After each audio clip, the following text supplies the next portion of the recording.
মনে হচ্ছে এই বুঝি সঠিক তথ্যটা আমরা পেতে যাচ্ছি, কিন্তু মজার বিষয় একটাও সঠিক তথ্য আমরা পাচ্ছি না। সঠিক নিউজটাই এইটারই আলাদাভাবে নিউজ করা দরকার। সোশ্যাল মিডিয়ার যুগে আর সাংবাদিকতা যখন এখন সোশ্যাল মিডিয়াতে চলে এসেছে, সেই যুগে সঠিক নিউজ পাওয়া বেশ দুষ্কর, বেশ কষ্টসাধ্য। আমরা যারা কনজিউমার আছি বা আমরা যারা সাধারণ অডিয়েন্স আছি, যারা আসলে স্পোর্টস নিউজগুলো দেখার চেষ্টা করি এবং বোঝার চেষ্টা করি, এবং আমরা যারা স্পোর্টস পছন্দ করি, এই সমস্ত ব্যক্তিরা এখন এই ওয়ার্ল্ড কাপকে ঘিরে যে নিউজগুলো আমরা দেখতে পাচ্ছি তাতে বেশ অতিষ্ঠ পর্যায়ে পৌঁছায় গেছি। আমি আমার নিজের যে এক্সপিরিয়েন্স বা আমার যা ফিলিংস আমি সেটা শেয়ার করার চেষ্টা করছি।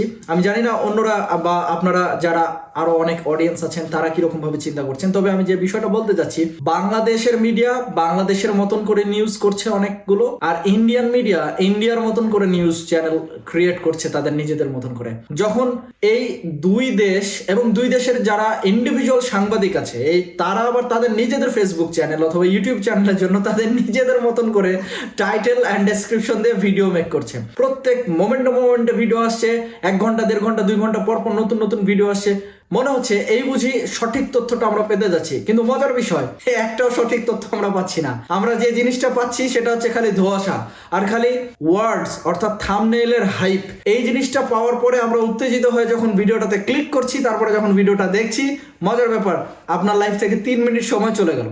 যতক্ষণে আমরা এইটা বলছি ততক্ষণে আরেকজন সাংবাদিক হয়তো বা আরেকটা কোনো কিছু বলছে, সেখানে আমরা হয়তো বা সত্য নিউজটা পাবো এটা আশা করে সেখানে আবার ঢুকছি, এবং একই কাহিনী সেখানেও ঘটছে, এবং ওখানে গিয়ে আবার দেখা যাচ্ছে 3 মিনিট চলে গেছে। ঠিক এরকম করতে করতে আমার আর আপনার লাইফের যে কত মিনিট চলে যাচ্ছে, বাট সঠিক নিউজ এখন পর্যন্ত কিন্তু আমরা বুঝতে পারছি না যে আসলে কোনটা আইসিসির তথ্য, কোনটা আসলে বিসিবির তথ্য সঠিক, এবং বিসিবির যে আসলে অ্যাকচুয়াল লেটার সেটা কি, আইসিসির অ্যাকচুয়াল লেটার সেটা কি, সেখানে কি লেখা আছে, কি বলছে তারা, আসলে তারা যে ভিডিও কনফারেন্স মিটিং এ বসছে তারা সেখানে কি আলোচনা করছে, নোবডি নোজ। বাট সঠিক তথ্যটা হয়তো কেউ আমরা জানছি না বা বুঝতে পারছি না, কিন্তু এই তথ্যের আশেপাশের যত তথ্য আছে এই সমস্ত বিষয়গুলো আমরা সবাই অনেক বেশি করে জানতে পারছি এবং পাচ্ছি। সো আমি এই বিষয়টা উপলব্ধি করলাম যে এখন এই সোশ্যাল মিডিয়ার যুগে সঠিক তথ্য পাওয়া আসলে অনেক অনেক অনেক অনেক বেশি কঠিন এবং চ্যালেঞ্জিং সিচুয়েশনের ভিতরে পড়ে গেছে। আর আমরা কোনো নিউজ পাওয়া মাত্রই বিলিভ করে নিতে পারি না যে আসলে এই নিউজটাই সঠিক হবে।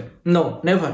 বা অমুক জার্নালিস্ট যিনি বলছেন সেটা সঠিক হবে, বা অমুক পত্রিকার নিউজটা সঠিক হবে, বা অমুক টিভি চ্যানেলের নিউজটা সঠিক হবে, বা বাংলাদেশের নিউজটা সঠিক হতে পারে, বা ইন্ডিয়ান নিউজটা সঠিক হতে পারে, বা কোনো একটা পার্টিকুলার দেশের নিউজটা সঠিক হতে পারে। এমন একটা সিচুয়েশন আমরা বসবাস করছি যেখানে আসলে সঠিক নিউজটাই এইটারই আলাদাভাবে নিউজ করা দরকার। পরিশেষে একটা কথা বলতে চাই যে আমাদের যারা কনজিউমার আমরা আছি, আমাদের লাইফটাকে দুর্বিষহ না করে সঠিক তথ্য এবং সঠিক নিউজগুলো আপনারা যদি প্রোভাইড করেন তাহলে আমাদের জন্য একটু ইজি হবে, আমাদের টাইমগুলো একটু বাঁচবে। আর আরেকটা বিষয়, আমরা হয়তো বা সঠিক তথ্য পেয়ে একটু শান্ত পরিশ্রান্ত হতে পারবো।